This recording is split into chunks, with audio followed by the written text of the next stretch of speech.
Juan e o meu marido abriron a porta de diante e viron que non había nadie, preguntaron, era o papá que estaba atrás desatándose aos nenos. Por suerte abriron as portas, por suerte, xa me pasaron o primeiro neno, eu collín o primeiro neno, Silvia, que é a muller de Juan Noia, pois colliu o segundo neno, os veciños viñeron moi pronto con mantas, todo. No momento chamei ao 061 porque había un neno que eu vía que estaba maliño para saber o que tiñamos que facer. A axuda inmediata dos veciños de Negreira e, por que non, a sorte fixeron que o choque entre dous coches que rematou cun deles no río Barcala non acabara en traxedia. A bordo deste vehículo ían un pai que quedou ferido e os seus dous fillos de 2 e 5 anos. Os tres están no hospital e a súa vida en principio non corre perigo. Menos mal que o río levaba pouca auga. Hai un par de meses o resultado podería ser ben distinto. Está confirmado, o condutor que provocou o grave accidente de tráfico de onte na A8 en Ribadeo ía en sentido contrario. O que non se sabe aínda é se foi unha acción voluntaria ou non. O condutor que causou o que puido ser unha auténtica traxedia segue grave no hospital. Boas tardes, o corpo atopado en Vigo nunha vivenda ocupada en ruínas corresponde a un home de 33 anos que xa foi identificado. O cadáver apareceu en avanzado estado de descomposición despois das denuncias de veciños do inmoble por malos olores. A investigación está agora pendente da autopsia para determinar a causa da morte, se ben non presentaba signos de violencia. Este sitio es un foco de infecciones, de problemas. No hace mucho que casi nos arde la casa por culpa de la gente que estaba aí metida. Home, moi triste, moi triste. Ademais que, claro, se non o reclama, son as vidas así da xente que está na calle e non sabemos a historia que hai detrás. A investigación sobre a morte dun mozo de 18 anos no río Gafos en Pontevedra conclúe que se tratou dun accidente. As probas practicadas e a autopsia determinaron que a caída ao río do rapaz foi fortuita e que debido ás feridas que lle provocou foi incapaz de sair a flote polo que afogou. Non apuredes, Agustín. Toma. Vamos,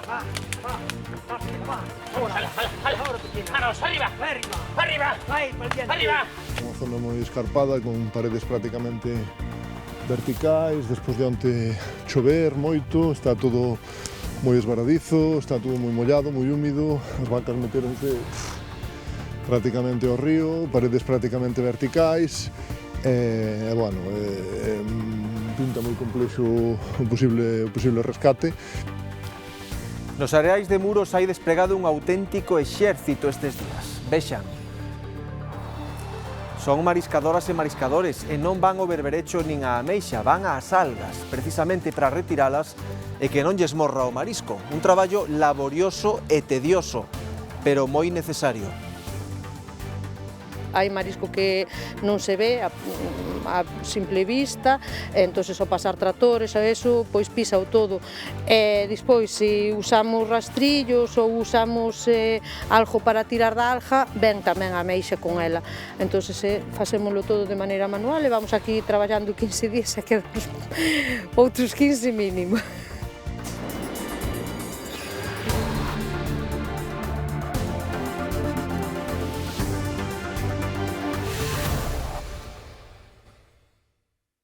O vehículo que provocou un choque frontal onte na A8 circulaba en sentido contrario á vía. O que está aínda en fase de investigación é determinar se se debeu a un descoido ou foi un acto voluntario. O condutor que quedou ferido grave permanece hospitalizado. Condicía un vehículo de alugueiro e bateu frontalmente contra outro que si circulaba no sentido correcto. No sinistro tamén se viron implicados outros dous coches que foron alcanzados por pezas desprendidas tralo impacto. A A8 estivo cortada varias horas en sentido Asturias á altura de Ribadeo.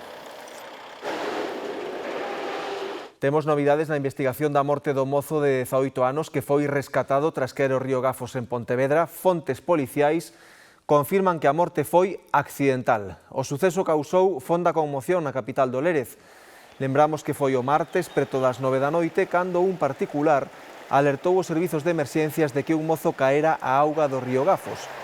Cando o rescataron, fixéronlle os primeiros auxilios e trasladárono ao Hospital Montecelo, pero faleceu ao pouco. A investigación descarta a morte violenta.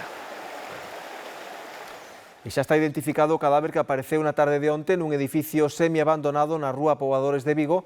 É un home de 33 anos e inicialmente o cadáver non presenta signos de violencia. Ocorreu no número 47 da rúa Poboadores, no barrio histórico de Vigo. Os veciños levaban alertando días de que o inmoble desprendía un forte fedor. Sí, bueno, aparte de que había toda clase de porquerías ahí continuamente porque hacían sus necesidades en el patio de atrás que da justo a nuestra casa. Aparte de eso, había ratas, más de una vez subían por la fachada, le entraron en el balcón de la señora del primer piso, nosotros ya no porque está la galería. A eles por detrás, o cheiro e todo, non poden abrir as ventás por detrás. Dicían que co vento empezaron a notar cheiro hai uns días. Parece ser. Hai unha semana retirouse lixo e entullo do patio interior do inmoble que ademais está apontoado, pero non se atopou o cadáver ata este mércores pola tarde. Estaba xa en avanzado estado de descomposición, pero segundo as primeiras exploracións non presenta síntomas de violencia. A Policía Nacional de Vigo confirmou que se trata dun varón de 30 anos que xa está identificado. Moi triste, moi triste. Ademais que, claro, se nadie o reclama, son as vidas así da xente que está na calle e non sabemos a historia que hai detrás, eso sí que é verdad. Este sitio es un foco de infecciones, de problemas, no hace mucho que casi nos arde la casa por culpa de la gente que estaba ahí metida, que vino otro y le quiso quemar la casa con ellos dentro, entonces son problemas unos detrás de otros. Segundo os veciños, o inmoble levaba preto dun mes baleiro. Os últimos días, coa porta aberta, consideran que o edificio se debería tapiar e mesmo botar abaixo polo seu estado de degradación. O problema é que os dous propietarios non se poñen de acordo para cometer o derrubamento. En Santiago, os veciños de Santa Marta non descartan contratar vixilancia privada pro barrio. Din que a convivencia con dous puntos de venda de droga na zona é moi complicada e pon en perigo a seguridade da poboación a diario. É legal vender droga? É a miña pregunta. Alguén ten que respondela. É legal vender droga? Porque se está vendendo droga. Estáse xogando ca seguridade da xente. Un día vai pasar algo. Cando pase algo, actuarase. De momento, non se actúa. Os veciños de Santa Marta en Santiago alzan a voz tras un ano de contactos e conversas coas forzas de seguridade e coas autoridades. Hoxe son quen de porlles nome cara aos presuntos traficantes de drogas. Vémolos continuamente todos os días, coches ás 2, 3 da madrugada, furgóns correndo, con xente cos propios que xa conocemos, non vou a dizer aquí os nomes, pero os nomes os motes que lle dan no barrio, porque a xente do barrio conoce todo, igual que conoce a policía, que conoce... O sea, isto conocémolo todos. Levan continuamente durante 40 anos toda a familia, que algún deles están en Teixeiro, toda a familia vendendo droga, e siguen vendendo droga. O sea, son igual en torno a unhas 30, 40 personas os que están movendo todo o cotarro, sí. Dende a plataforma veciñal non descartan contratar vixilancia privada pro barrio. O percor máis grande de droga de Santiago está ali. O presidente da plataforma cidadá refírese ás vivendas do barrio de San Ignacio de Loyola, coñecidas como Banco do Pobre, pero asegura que xa hai outros puntos de venda. Este que é a Casa da Palmera, que se chama por aquí no barrio, vense a pinchar, dormen aquí, amenazan tamén aos veciños que non están moito de acordo. Aquí teñen dificultades varios negocios de hostelería tamén, non poden entrar por aquí os empleados porque teñen medo, lógicamente, estarse pinchando aquí nas portas dos locales. Tamén hai mucha inseguridad, porque claro, el local tiene un montón de puertas, cualquier momento se ponen creativos. Collan, se drogan, hacen de todo. O que pedimos é que collan a esta xente que leva as mochilas, que os paren, porque aí teñen que ir dosis de droga. E sabemos que va en dosis de droga, porque non nos seguimos, porque nós non somos policías, pero temos un montón de vídeos, un montón de grabacións de todo o ano 2025 e parte do 2026 con probas suficientes. De seguida lles falar dunha banda organizada que se dedicaba a roubar máquinas comecartos na provincia de Ourense. E dicimos dedicaba porque os detivo a Garda Civil. Nuns minutos aquí, no Galicia Noticias.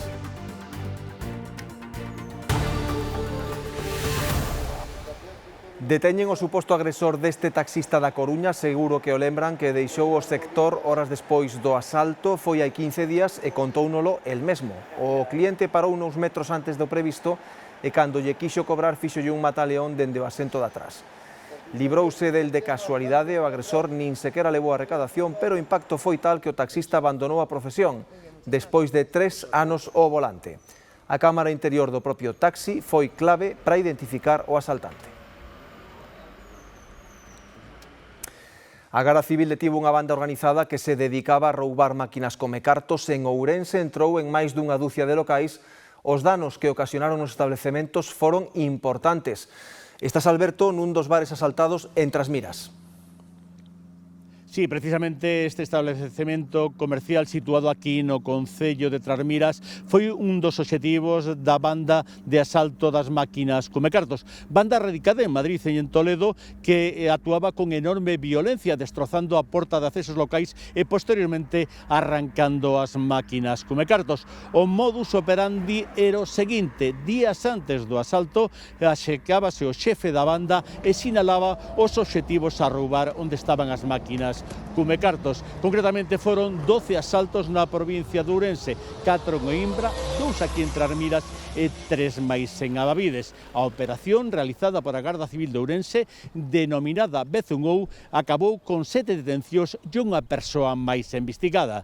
Tamén se realizaron rexistros domiciliarios en Madrid e en Valencia, recuperando cartos, tamén recuperando parte do tabaco sustraído e as ferramentas coas que se realizaban estes asaltos.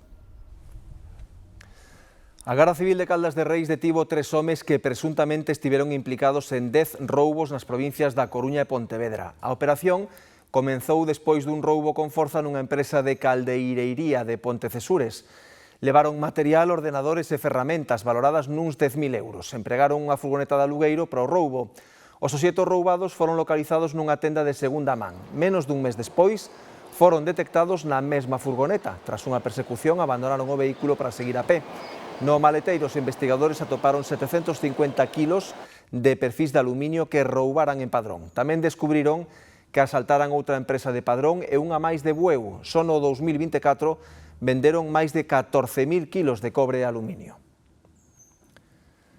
A colisión de 2 vehículos no centro de Negreira rematou cun coche emborcado no río e outro estampado contra un muro. O sinistro saldouse con 4 feridos, 2 deles menores de idade que foron rescatados polos veciños que pasaban pola zona e non dubidaron en baixar a auga para axudalos. Iria. Si, cando os equipos de emerxencias chegaron, xa os veciños lograran sacar os meniños de 2 e 5 anos do coche no que viaxaban co seu pai. Ese coche que agora mesmo está a retirar o guindastre do río Barcala, no centro de Negreira. Outro vehículo que impactou con eles tamén quedou absolutamente desfeito despois de impactar cun muro. Foi un accidente brutal e un verdadeiro milagre que non houbera falecidos. Así quedaron os coches despois do accidente. Un boca arriba no leito do río Barcala. O outro, que levaba un pequeno remolque, desfeito contra un muro. Segundos antes, chocaran a escasos metros da ponte de Negreira. Eran as 7:30 da tarde e había veciños paseando pola zona. O coche do Audi que traía o remolque foi o que deu por detrás ao coche este que acabou no río. Escoitamos un ruido moi fuerte, de repente como unha conexión, como cando colisionan 2 coches, non? Viñemos correndo que nos levou nada, como 10 segundos chegar aquí porque estábamos ao lado. Vimos que estaba o coche boca abaixo.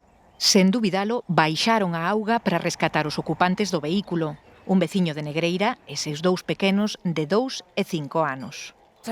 Por suerte abriron as portas, por suerte. Xa me pasaron o primeiro neno, eu collín o primeiro neno, Silvia, que é a muller de Juan Noia, pois colliu o segundo neno. Os veciños viñeron moi pronto con mantas, todo. No momento chamei ao 061 porque había un neno que eu vía que estaba maliño para saber o que tiñamos que facer. A rápida reacción dos veciños e o feito de que o río levara pouca auga axudou a salvarlles a vida. Non, se chega aí como iba aí atrás mimado, claro, non se salva. E o que peor foi que evacuaron en helicóptero foi o condutor, o pai dos rapaces. E bueno, é a condutora do remolque que foi a que impactou por atrás co coche, levaron ao hospital, bueno, para fazer reconocimientos e que rompeu a costilla e tal. Os menores tamén foron trasladados ao hospital tras o sinistro. O máis pequeno está na UCI. A condutora que impactou co muro está fora de perigo e dixo non lembrar o sucedido. Agora toca investigar cales foron as circunstancias que provocaron este aparatoso accidente no centro de Negreira. Veciños de Ares e Mugardos decidiron recorrer a Valedora do Pobo exixindo unha solución aos problemas que veñen aturando dende hai máis dun lustro por mor dun rabaño de máis de 100 cabras. A máis, denuncian a actitude agresiva da propietaria dos animais. Contan que os insultos e ameazas de morte son, segundo eles, continuos. Son algunhas das cabras que amolan os veciños de Mugardos e Ares. E agora mismo debe ter 100, pois xa tuvo máis. Paseo unhas e morreron. Ella, según ve que estás plantando, ella coge e te echa as cabras para allí. E había un pastor para proteger o maíz. Entonces veu ela, cortou o cable, levou o pastor e desapareceu todo. Nós temos propiedades, sembramos, cosechamos cousas para as nosas casas, claro. Ela suelta as cabras, nos come todo. Dan sueltas, ¿no? Y las cosechas, todo, lo destrozan absolutamente todo. Unha situación que, segundo aseguran, estalles a causar importantes perdas económicas. Nós non temos nada contra a señora, pero se non está ben, a teñen que internar. E se está ben, que paga os destrozos. Porque este chaval sobre uns 40.000 euros de perdas. Alertan tamén do perigo que supoñen estes animais para o tráfico. A na carretera de día e de noite. Porque non só la de aquí, es la que va para Ares y más la de ahí arriba que va para Mugardos. Ya hubo un accidente y quién no dice que haya más, ¿no? Te saltan la cabra, pero cuando salta el macho de la cabra, pues os podéis imaginar. En vez de ser un coche, é unha bicicleta ou unha moto, se mata. Levan aturando todos estes problemas desde hai anos sen poder falar coa dona das cabras. Hai pruebas de que rompeu pezas de tratores, agredeu a xente que estaban ali, e temos que ir varias xente porque minte moitísimo. Vas a la finca, ya te viene ella amenazando, insultando, te viene con la vara, te voy a pegar, o que te dice que te va a matar, o degollar, e así todos os días. Hai 6 anos que ven facendo daño e cada vez peor. Non sei, agora xa amenazas, agresións. Que va a haber un problema vecinal importante, porque ella se autolesiona, se tira al suelo de cabeza, esto lo hizo delante de mí, que no entiendo, pegó con una vara a unha persona. Fartos de que ninguén os escoite, decidiron recorrer á Valedora do Pobo. Queremos que miren das cabras, porque as cabras non están ben, tampouco están saneadas, non están chipeadas, non ten seguro delas tampouco, e tamén que miren dela. Tamén queremos levala a asuntos sociales. Confían en que así chegue a solución definitiva. No lugar de Pena de Mouros, no concello lugués de Taboada, aínda non saben como van rescatar 12 vacas que caeron en unha zona de moi difícil acceso durante unha espantada. Andrea Otero mesmo se fala dun helicóptero. Sí, efectivamente, é o que sabemos a esta hora é que unha desas vacas xa foi rescatada hoxe por aquí pola auga, polo pantalán, outra grazas a que os veciños estiveron facendo moitos esforzos para facer camiño por esta ladeira. Lembramos que son máis de 10 vacas as que caeron por esta ladeira que é de moi difícil acceso, algunhas mesmo faleceron por ese forte impacto e están aquí algunhas desas vacas mortas. Como dicimos, un operativo moi complicado pola orografía do terreo no que participaron Sanidade Animal, Protección Civil, tamén, como dicimos, os veciños da zona que, grazas a tirar con forza desas cordas, puideron sacar hoxe unha desas vacas. Aínda non se sabe que o que puido pasar, por que puideron caer por aquí, pero as primeiras pesquisas do seu dono, de Antonio, que comentaba, podría ser tal vez que aparecese un animal na zona na que estaban que lles dese un susto. Toma, toma, vaquiña, toma, toma. Por que non lle pasas as cabezadas, Santiago? Por que? Escapa. A familia propietaria da gandería e veciños de Pena de Mouros traballan arreo desde a pasada tarde para rescatar a manda de vacas que caeu por unha zona escarpada ata un lugar pouco accesible. Creen que un lobo ou un xabaril puido asustalas e 19 saíron correndo. Como se asustaran unhas cuantas, a mitad, máis ou menos, escaparon e saltaron un muro de uns 3 metros hacia a viña dun veciño, que escolleron o peor dos camiños. E foron parar a un precipicio na viña, unha zona casi inaccesible, con as pendientes brutales. Deron recuperados 7 animais, o resto pasou a noite no fondo do canón situado nas ribeiras do Miño. Unha está morta, outras feridas. Unha morreu, seguro, e as outras están vivas. Que pasa? Que cal é a solución? Complicadísima. O sea, deixalas morrer ali de fame, matalas, traer un helicóptero, non sei, a verdade estamos valorando todo, porque isto, claro, son situacións que te deixan noqueado. No rescate participan medios da Garda Civil, Protección Civil e os servizos veterinarios da Xunta de Galicia. Estamos tentando aí co vehículo ahora unha vaca que está aquí cerquiña da cima de intentarla remolcar hacia arriba, pero está tan cansa de toda a noite que é complicado. Que choveu esta noite e todo isto é un patinaxe artístico. Teñen diversas feridas nas patas, nas extremidades, e o que pasa que están en un estado tamén así bastante asustadas, e entón o problema é intentar moverlas, e, que priorizar que nadie se lastime. Os propietarios das vacas priorizan tamén a seguridade de todos cantos colaboran no rescate das vacas, que agardamos teña un final feliz. Máis de medio cento de mariscadoras e mariscadores levan días limpando as algas que invaden a zona de marisqueo de Muros. Hai unha cantidade excesiva de algas pegadas aos berberechos e as ameixas e teñen que quitalas unha a unha á man para evitar que morran os moluscos. Traballan para salvar a campaña extractiva do verán Sabela.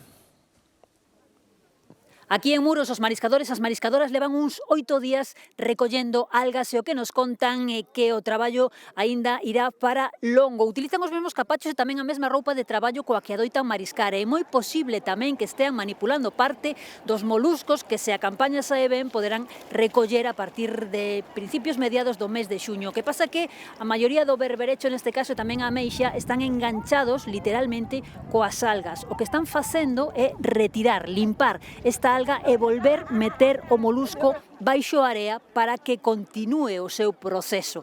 A tarefa de limpeza é bastante tediosa. É unha limpeza moi minuciosa, delicada e que só poden facer a man. Hai marisco que non se ve a simple vista, entón ao pasar tratores a eso, pois pisa o todo. E despois, se usamos rastrillos ou usamos algo para tirar da alga, ven tamén a ameixa con ela. Entón, facémolo todo de maneira manual. Mellor que a man, sí, está moito mellor que a man. Se non levantas o marisco da baixo, sí. Intentamos sacarlle o que é o verdello todo. Entón intentamos quitar o verdello. Moitas, ao mellor, veñen pegadas, casi todas veñen pegadas co puñetero algazo, pero é o único problema, a única solución que temos de andar, de recuperadas, senón isto acaba morrendo todo, é unha porquería. Se todo sae ben, a campaña de recollida de marisco comezaría en xuño, pero as algas están complicando moito a situación. Din que nunca antes tantas viran como nesta ocasión. Penso que o máis complicado é que o que faz hoxe mañán parece que xa está outra vez crecido, sabes? Como que ca calor, ca humedad, reprodúcese moi rápido. A parte de impedir que respiren ben, pois engancha, como vistes agora. Entón, un pouquiño de mar que veña, pois levas para a orilla. Si, bueno, pouco a pouco, varios días, hasta intentarlo deixar enterradiño para que quede vivo. Claro. Se o deixas por encima, un entre que lle dá o sol e hasta que suba a marea, pois non se dá enterrado, igual depois ven o mar e o ainda o leva para arriba. Entón así vámoslo quitando, vámoslo enterrando e polo menos queda seguro xa aí enterradiño. A limpeza vai para longo, un par de semanas máis polo menos, din en Muros. A cousa é que a alga engancha co molusco e flota. Entón, cando sobe a marea, esa alga que flota, levanta, desenterra o molusco e en moitos casos o berberecho ou a ameixa acaban en terra e claro, morre. Hoxe é o derradeiro día para mercar polvo fresco galego. Mañá comeza a veda. Ata dentro de 2 meses esta imaxe non se vai repetir. Son os últimos polvos capturados nesta derradeira xornada dunha campaña que deixa máis de 1.300 toneladas de capturas e unha facturación de case 15 millóns de euros. O inicio de campaña foi brutal. Foi un inicio de campaña onde todo o mundo collía as cuotas moi cedo, viñase pa terra, polo cal ganou en diñeira, en calidade de vida e a conciliación familiar. Comeza este 1 de maio unha veda que se prolongará durante 2 meses, así que esta mañá en prazas de referencia como esta de Bueu, poucos se resistiron a mercar estes últimos exemplares. Eu 2 meses non vou pasar sin pulpo. Por si acaso, porque son 2 meses, non quero quedar sin el. Porque é algo que nos gusta a todo, hasta as netas que sempre dicen, hai pulpo, aboa. Sí, cariño, xa hai pulpo. Fanny leva vendendo polvo fresco desde hai moitos anos nesta praza de Bueu. Ya soy la única que tiene siempre. Yo me dedico básicamente al pulpo. Hoxe ten moitas encargas porque os seus clientes non queren pasar ganas de polvo durante estes 2 meses de paro biolóxico, así que ofrece distintos tamaños e prezos adaptados a todos os petos. Ahora mismo está el pequeño a 17, el mediano a 20 y el grande a 21. E iso que di non foi unha campaña boa porque os temporais obrigaron a ter a frota amarrada moitos días. Hubo muy mal tiempo, el tiempo no ayudó, en invierno llovió mucho, hizo muy mal tiempo, no pudieron salir a faenar un montón de días, las capturas fueron bastante bajas. Inda así, o balance final da campaña permitiu ser bo pola repunta final destas últimas semanas. Nos portos de Bueu e Ribeira, que son os referentes do polvo en Galicia, e no resto, as embarcacións que se dedican á súa captura con NASA teñen que retirar estes aparellos ata o 1 de xullo, dando dea inicio a nova temporada. En plena primavera, o aumento dos niveis de pole pode comprometer a seguridade ao volante cando se conduce con alerxia. Para minimizar riscos, o primeiro, evitar antihistamínicos que produzan somnolencia. Co inverno chuvioso proliferou a vexetación, polo que esta primavera se dispararon os niveis de pole e tamén os riscos que entraña a alerxia cando se está a conducir. Ter o nariz conxestionado ou os ollos lagrimexando pode comprometer a seguridade do volante ou igual que esbirrar de xeito continuo. Cada estornudo que damos, se vamos, por exemplo, a 100 por hora, circulamos nese segundo 140 metros. Se estornudamos seguido, pois igual estamos botando un trayecto que non nos enteramos de por onde vai, non somos conscientes por onde circula o vehículo. Entonces, son perigos moi importantes no caso de ter esas alerxias. Os antihistamínicos combaten os efectos da alerxia ao pole, pero ao mesmo tempo poden producir somnolencia e converterse, por tanto, nun factor de risco. Hai que ter en conta que todos os antihistamínicos producen somnolencia, uns en maior proporción e outros en menor proporción. Os de última xeneración que saleron ao mercado precisamente procuraron facelos que non teñan ese efecto secundario tan pronunciado. Pero, bueno, é importante consultarlle ao médico. O médico xa che dá un antihistamínico correspondiente según ti, se traballas, non traballas, e tamén en proporción a teu organismo. Ademais de consumir os fármacos axeitados, tamén é importante usar lentes polarizadas, renovar o filtro de aire, limpar o interior do vehículo e subir as xanelas para que non entre pole. O filtro EPA, que tamén moita xente conoce como filtro de partículas ou filtro de polen, recomendan aos fabricantes cambiálo unha vez ao ano, cando se fai a revisión anual.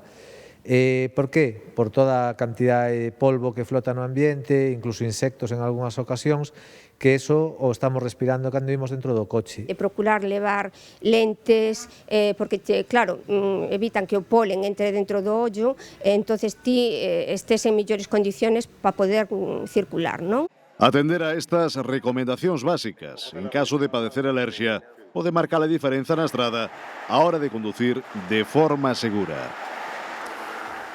Cada vez máis familias elixen recordar os defuntos con inscricións na nosa lingua. As empresas funerarias facilitan o seu uso nos servizos que ofrecen. O proxecto de investigación sobre o uso do galego nos camposantos de Galicia conseguiu identificar lápidas en lingua galega en todos os concellos. Palabra e Memoria, que coordina o profesor Bernardo Penabade, suma máis de 400 persoas voluntarias. Un traballo de pescuda que saca a luz curiosidades como que en Meira a inscrición máis antiga non está en ningún dos 4 cemiterios. Empezamos a facer as revisións dos cemiterios e estábamos vendo as lápidas que había. Pero no momento de facer o reconto digo, pero faltanos a da Igrexa. É a inscrición máis antiga, data do século XVI e está no sartego que a nobre María de Bolaño mandou construir. Do 1518 e o seu texto ao que fai referencia ao enterramento está en galego, no galego do século XVI, pero está todo el en galego. É unha muller que pediu que enterrasen aquí a seus pais, a don Pedro de Miranda ou Pedro Bolaño e a súa muller dona Inés. Unha excepción a anos de imposición do castelán nos cemiterios que foi mudando nos últimos anos. Vemos que aumentou moito a normalización do galego nos camposantos. Antes estaba moi relegada a xente que ao mellor tiña unha formación académica específica, pois profesores, mestres e demais, e agora non. Agora vemos que empeza a aparecer en calquera lápida, en calquera texto. No que ten moito que ver que as empresas funerarias faciliten o seu uso nos servizos que ofrecen. Sempre ofrecemos a posibilidade se as que la queren en galego ou en castellano. A maior parte da xente, hoi por hoi, decántase polo galego. Sempre se quere recordar ao ser querido, precisamente con esas palabras que el falaba, que el decía, que, bueno, para telo un pouco máis presente, eu creo que é unha maneira de que a xente encaixoulle moi ben o do galego. Das 100.000 familias estudadas en toda Galicia, máis de 4.000 mantiveron o galego nas lápidas. Fechaduras seladas con silicona e pintadas en fachadas con mensaxes contra vivendas de uso turístico son algúns dos actos vandálicos rexistrados na Coruña que xa foron denunciados polos afectados. A Asociación de Vivendas Turísticas de Galicia reclama protección pros propietarios. Por dúas veces no último mes, este edificio de uso turístico da Rúa Orzán apareceu con pintadas na porta e as fechaduras seladas con silicona. Ya veis cómo estamos. Pero bueno, ahora no sabemos si cambiar el videoportero, no cambiarlo, lo cambiamos y otra vez tenemos lo mismo. La semana que viene vamos a pintar la puerta. Nos la van a volver otra vez a vandalizar, e es que non sabemos. Xusto en fronte, outro edificio, este abandonado, tamén presenta pintadas con mensaxes contrarias á presenza de vivendas turísticas na zona. Sí que tenemos constancia de que en algunos inmuebles se ha llegado a producir hasta 4 pintadas sucesivas, con rotura dos sistemas de apertura das vivendas, se ha puesto en algunos casos silicona nas cerraduras, se han pintado os inmuebles, son principalmente aquí no centro da cidade. Moi preto de María Pita, as familias residentes neste edificio nada teñen que ver con vivendas turísticas. Aínda así, este martes a fachada aparecía pintada coa mesma mensaxe, que pouco despois limpaba o persoal do concello. Bueno, la pintada que ponía un Airbnb más, una familia menos, pero aquí no hay Airbnb. O sea, somos un edificio solo de familias y nunca ha habido Airbnb. Lo que pasa que yo creo que se confundieron porque esto es Avenida Puerta de Aires y en el mismo número de la calle sí que hay un Airbnb. Agocharse no anonimato para sinalar de forma aleatoria a veciños da cidade, pois é unha cousa que deteriora a calidade da convivencia da cidade, nos preocupa moitísimo. A Viturga asegura que o número de vivendas turísticas que actualmente operan na Coruña representan menos do 0,1% do parque inmobiliario da cidade. Entendemos que as vivendas que cumpren están funcionando e as vivendas que non cumpren, pois entendemos que están pechadas. No caso de que hubiera algún incumplimento, pois hai cauces democráticos para poder comunicar e facer que esas vivendas desen de operar, pero non a través do anonimato e o sinalamento. Desde a asociación reclaman protección pros propietarios. En Lugo, os veciños do barrio de Recatelo propoñen que se poidan apadriñar os bancos do céntrico Parque de Rosalía. A iniciativa, que busca poñer en valor un espazo verde centenario, consistiría en permitir a colocación de pequenas placas dedicadas, por exemplo, á memoria dos seres queridos a cambio dunha doazón simbólica que estaría destinada a fins sociais ou á mellora do mantemento do propio parque. Como ocorre en Central Park, nos Xardíns Reais Británicos e noutros países, dende o colectivo veciñal do barrio lucense de Recatelo propoñen que os bancos do Parque de Rosalía tamén se poidan apadriñar.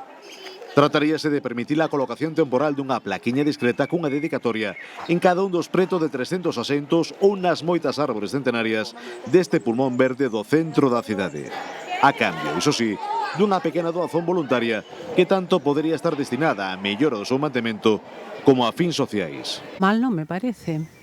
Mal non. E os fines da recaudación, calquera dos dous tamén me parecen ben.